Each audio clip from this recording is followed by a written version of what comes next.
রূপালী পর্দার ঝলমলে আলো আর ক্যামেরার ফ্ল্যাশের পেছনে কত অজানা অন্ধকার লুকিয়ে থাকে তা কি আমরা সত্যিই জানি? চাকচিক্যময় জীবনের আড়ালে চাপা পড়ে থাকা ব্যক্তিগত যন্ত্রণা কখন যে নির্মম পরিণতির দিকে ঠেলে দেয় তা বোঝা যায় না বাইরে থেকে।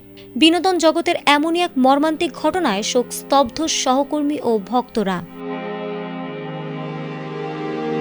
দীর্ঘদিনের ভালোবাসার সম্পর্কের পর ২০১০ সালে বিবাহ বন্ধনে আবদ্ধ হন জাহের আলভী ও ইকরা।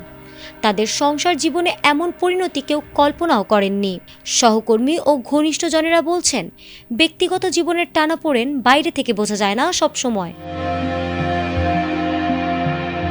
শনিবার দুপুর আনুমানিক ১:৩০টার দিকে রাজধানীর মিরপুর ডিওএইচএস এলাকার একটি বাসায় জনপ্রিয় অভিনেতা জাহের আলভীর স্ত্রী ইকরা আত্মহত্যা করেছেন।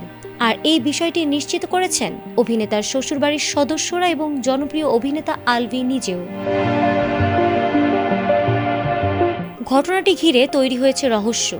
পরিবার সূত্রে জানা গেছে, ঘটনার সময় অভিনেতা দেশে ছিলেন না, তিনি বর্তমানে নেপালে অবস্থান করছেন। আকস্মিক এ দুর্ঘটনায় তিনি মানসিকভাবে ভেঙে পড়েছেন এবং বলেছেন, আমার একমাত্র সন্তানের জন্য চিন্তা হচ্ছে। তবে ঠিক কী কারণে এমন চরম সিদ্ধান্ত নিয়েছেন ইকরা, সে বিষয়ে স্পষ্ট কোনো তথ্য এখনো পাওয়া যায়নি।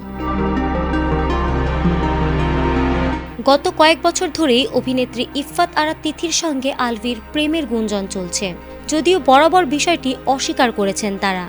সর্বশেষ গত শুক্রবার তিথির জন্মদিনে অভিনেত্রীর সঙ্গে একটি ছবি শেয়ার করে আলভী ফেসবুকে লিখেছেন, শুভ জন্মদিন নায়িকা, জীবনে আরও অনেক দূরে যেতে হবে। তুমি আমার দেখা এই ইন্ডাস্ট্রির সবচেয়ে পরিশ্রমী কো-আর্টিস্ট ও পছন্দেরও।